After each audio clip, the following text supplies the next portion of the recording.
What's going on, guys? Big welcome to you all to our channel. We are team crushing the meta, and today we're here with T-Boy. As you can see, we are talking about premium spike, but not the brush decks.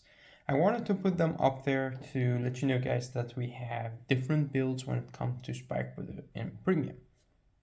Spike with the premium, me myself, I always play the turbo build. It's my favorite build and different throughout the meta. And the format that we play, the deck changes and adjusts, but there are also different decks that you could play.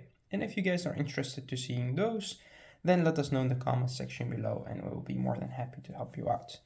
So the different builds that you could make when it goes to the aggro, of course you have the Gridon build that you could play, which plays the Rising Nova, of course, as in he will be able to target your Max and Gridon, or Gridon and Dudley, depending on the build that you want to play. But we also have a new build that plays around Bruce, Julian, of course the Dudley engine to countercharge, and also the Bad End Dragger if your opponent gives you the 4 damage. This deck also benefits from having the new stride or the new old stride being a Bruce, which makes it also pretty interesting for you to make your combos, because this card is a Bruce. So yeah, in this video we will talk about different thing, which is the turbo deck. So when it comes to the turbo deck, we have already done an intro video where I explained a little bit about the combo.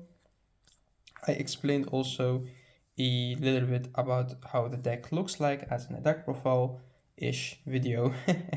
And I also explained a little bit about turbo. Now we will have 3-parted video. The first one we will talk about how to turbo. The second one we will talk about the combo, and the third one we will do a deck profile. So yeah.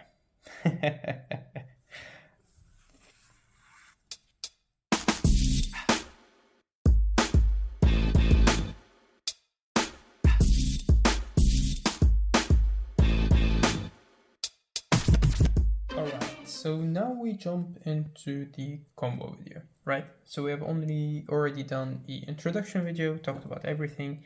We have done the way to turbo, so explaining to you guys how the deck turbos, how to get to the GB8 and what are the tools that you have that could get you there.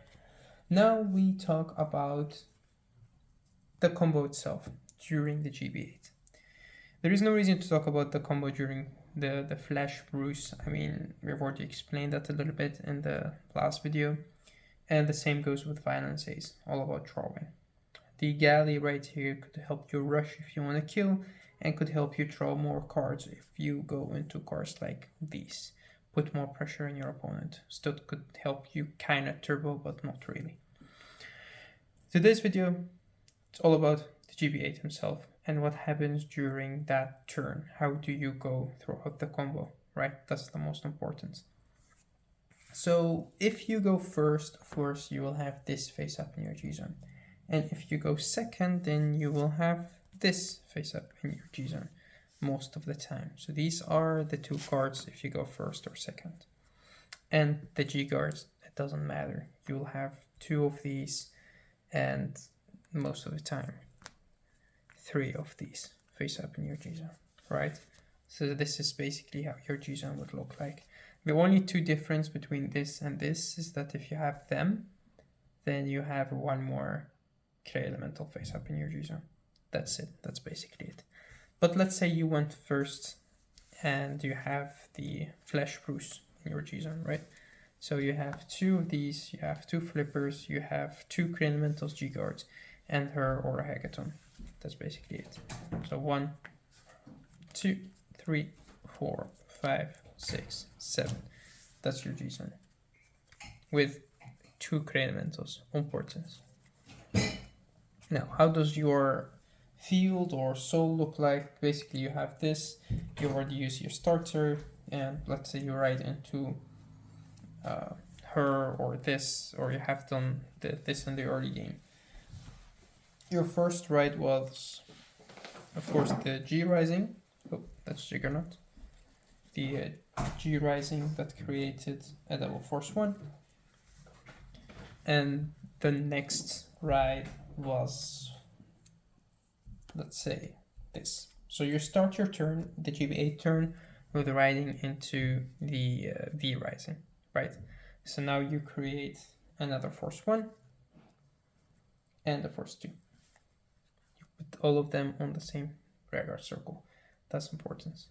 Let's put it right here because the light is a little bit better.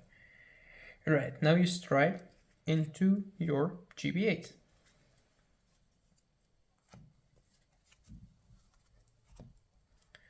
The cards that you need during your GB8 turn are your breaches, your demonic ladies.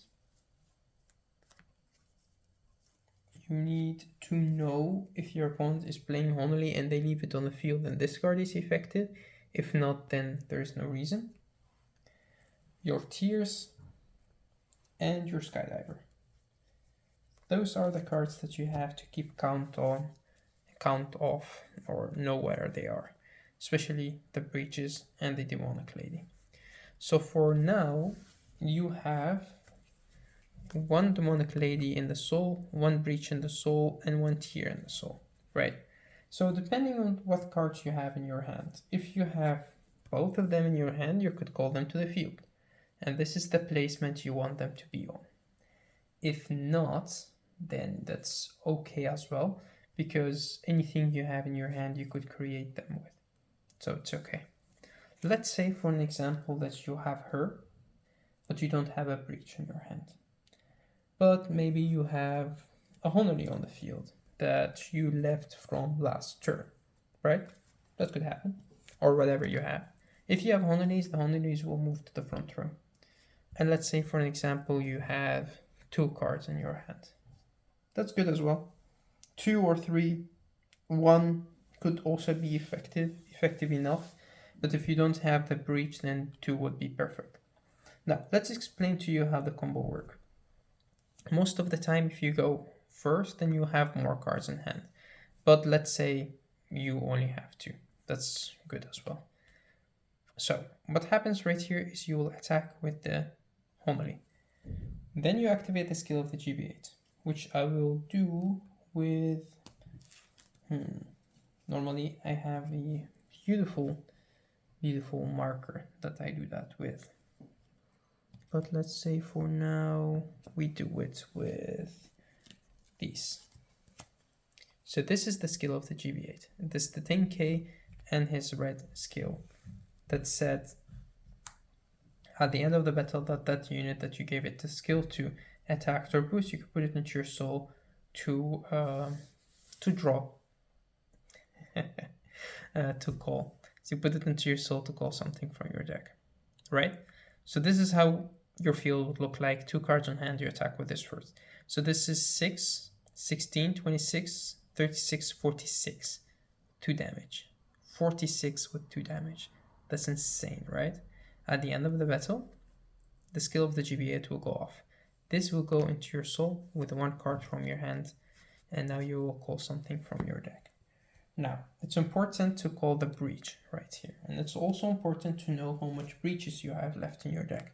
So let's say you have 1 right here, 1 in your soul, this is in your deck, and you will have 1 more. If it's not in the damage, then it is basically in your deck, right? Which again is very important to keep in mind. Alright, so these 2 are in your deck. Now you attack with this. If you have something in your drop zone that is, you want to put it back to your deck, so like a tear or a demonic lady or a skydiver or whatever, then you could put it back. Now, his skill will go on standby, the skill of the GB8 will go into him. So it's 10, 20, 30, 40, 50 with 2 damage. His skill to draw will go on standby. So at the end of the battle, you put this into your soul with 1 card from your hand, and you call something from your deck. And normally, you call yet another breach. Now you have 1 left in your deck. Important. Now, at the end of the battle, the skill of the breach will go off. You still draw a card. Then, this breach will attack again. His skill will go on standby. Well, first, you do the skill, so you return something from your drop zone back to your deck, then another 50. At the end of the battle, he go with a card from your hand into your soul. Now his skill will go on standby to draw your card, and you call something from your deck, which is your last breach. Now you draw a card because of the skill of breach that went on standby, right? Now you attack with the demonic lady because this is your last breach. You activate her skill, and you give her the skill of the GB8. So she will Soul Blast 1, 2, 3, right? Soul Blast 3 to draw a card, and she gets plus 5k. So this is 10, 20, 25. Hits with only 1 damage. At the end of the battle, she goes into your soul with a card from your hand, and you call something from your deck, and you want to call another demonic lady. Alright, what happens now? Now you have 3 breaches in your drop zone, right? Because you soul blasted with her. You continue on attacking, you still have a card on hand. You attack with this, use his skill to put a breach from your drop zone back to your deck. Now, at the end of the battle, this goes into your soul, the card from your hand, and you call the breach that you just put back to your deck. And the breach skill that went on standby will draw your card. Then you attack again. You put another breach to the bottom, the 10k, and you put it into your hand with your soul, and then you call another breach that you just put back, and you attack, and then you put the last breach that you put back, and then it goes to your soul with a card that you draw, and then you call your last breach. And then you draw. Then she attacks, then you soul blast the 1, the 2, the 3 breaches. She draws your card, the skill of the GB8.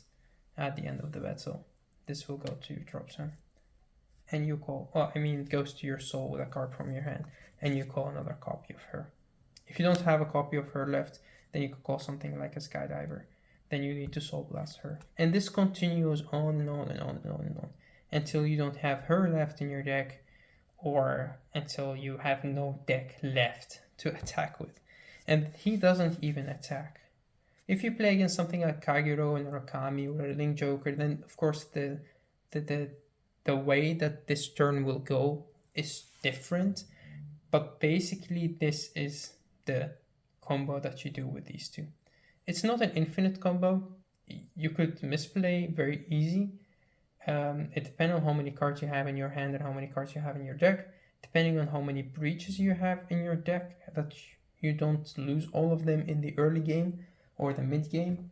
So again, it's not an infinite loop. It's not a crazy loop. You will still have to reach the GB8 to do all of this. But this is basically the big combo that you do. That's it. That's actually it for this video. It's a way to explain how the GB8 turn works, and it's the way that the Soul Blast 3, what does it do with this deck, especially a draw with it. Soul Blast 3 and draw means it's the perfect setup for breach. And yeah, that's basically it. If you don't have any copies of her left, then the last time you attack with her, she will Soul Blast, let's say the 2 breaches and a copy of herself. If you do so, then the combo needs you to start with 2 cards in hand and not only 1. So you have these in your drop zone, and what will happen right here is you put this and a card from your hand into your soul, and now you call the skydiver, and the skydiver will return these 2 to your deck. So it resets the whole combo with the skydiver. Or you put only these back, which is good as well. So that's perfect, because by returning him, you have a chance to draw into him. But you could also do it differently. You could attack with this and return a tier or whatever you have in your drop zone back, and then you continue on attacking. If, for an example, your opponents are playing Honoly and they activated it, and during this turn you will have to make less attacks from this side and more on this side because you want to hit them strong. And during the attacks that you do on this side, you will basically do the tier multiple times, and the tier will help you to Soul Blast the breach instead of her, which will draw you less cards, but you attack on one side, which is good as well.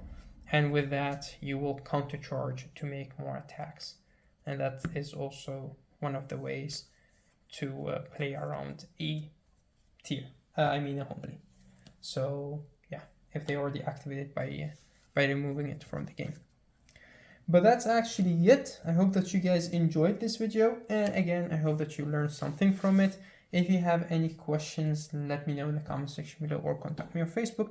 I'll be more than happy to help you out with the deck. Now there is one more video coming up, and that is the deck profile. We will talk in depth about the deck and what choices you could do and how the deck looks like.